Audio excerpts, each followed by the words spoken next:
Donc Nathalie Fournier, conseillère déléguée au développement durable à la ville de Mende, et je vous présente Olivier Merveille, directeur adjoint de nos services techniques. Alors la question c'est que fait une commune, une communauté de communes pour favoriser les déplacements alternatifs à la voiture individuelle? Qu'est-ce qu'elle peut faire? On a vu...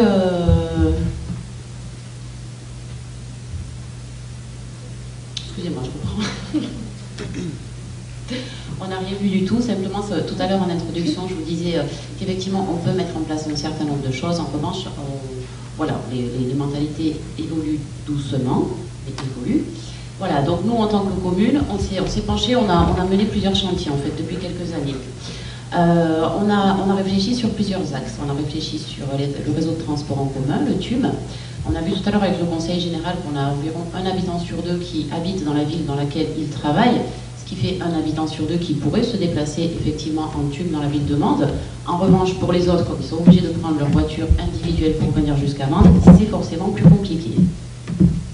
Voilà, alors pour le TUM, les transports urbains mendois, il faut savoir que c'est un budget annuel de 450 000 € pour la ville de Mende, donc ça dénote quand même une réelle volonté de développer ce mode de transport. Quand on a refait la délégation de services publics en 2009, il y a 4-5 ans, on a doublé les parcours en fait de ce transport en commun, et tous les ans on essaye de le réadapter à chaque fois à la demande, on analyse la fréquentation et on réétudie les parcours annuellement.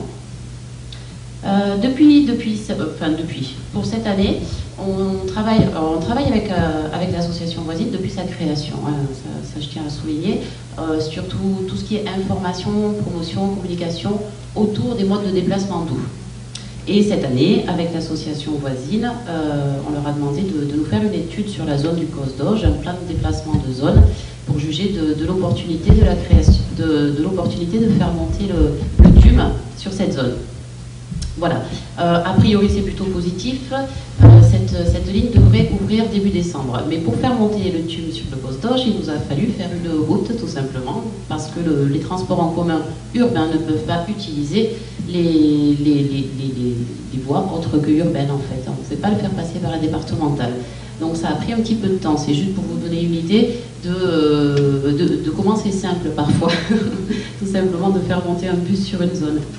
Voilà, grâce au dynamisme de notre délégataire sur le transport en commun, bientôt, les usagers pourront télécharger une application smartphone spécifique qui leur permettra de savoir en permanence où est le TUM en temps réel, hein, la géolocalisation qui devrait simplifier leur déplacement. Donc on attend ça avec impatience, ça c'est pour les nouveautés du TUM. Voilà, pour ceux qui préfèrent se déplacer autrement, c'est-à-dire soit à vélo, soit à pied, tout à l'heure avec Madame Chélan de l'ADEME, elle parlait de schéma mode doux.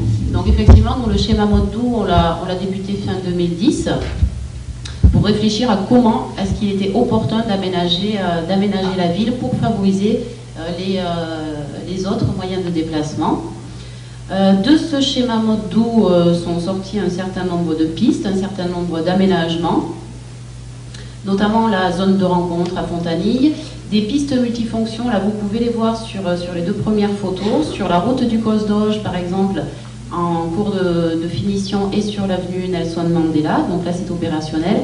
On a préféré opter pour des pistes multifonctions qui reviennent beaucoup plus cher, mais qui par contre correspondent à plus de personnes, puisqu'il s'agit d'un partage de la voie multifonction entre les gens qui sont à pied, les gens qui sont en vélo, etc. Donc c'est plus intéressant. Il faut savoir que rien que pour les aménagements piétons ou vélos de l'avenue Nelson Mandela et de la route du Cos d'Auge, on a un montant total de travaux de 600 000 € sans le coût du foncier. Donc c'est vraiment des aménagements qui ont un coût très important. Donc ce qu'on essaye de faire du coup, c'est de les mettre en place soit au fur et à mesure des créations de routes, ce qui s'est passé pour l'avenue Nelson Mandela et pour la route du Cos d'Auge, soit au moment de rénovation. Voilà, quand on a rénové le quartier de Fontanille, on a prévu des aménagements qui permettent à d'autres véhicules que la voiture d'exister, tout simplement. Donc en parallèle, on met bien évidemment des parkings à vélo, ce genre de choses. On propose également une subvention sur les vélos à assistance électrique. Donc ça c'est pareil, c'est depuis 2010. Donc jusqu'à 400 € de financement. Et à ce jour, on est à 53 vélos à assistance électrique vendus sur la ville de Mende.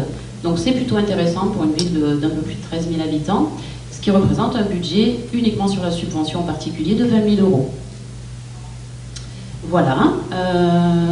De quoi est-ce que je peux vous parler? De la passerelle Winston Churchill qu'on a installée entre le chapitre voilà, et le nouveau parc Wunsiedel, qui a été aménagé aussi avec une piste routière pour les enfants, pour leur apprendre à se déplacer à vélo aussi, et pour qu'ils aient des rudiments du code de la route, parce que cette partie-là est très importante aussi.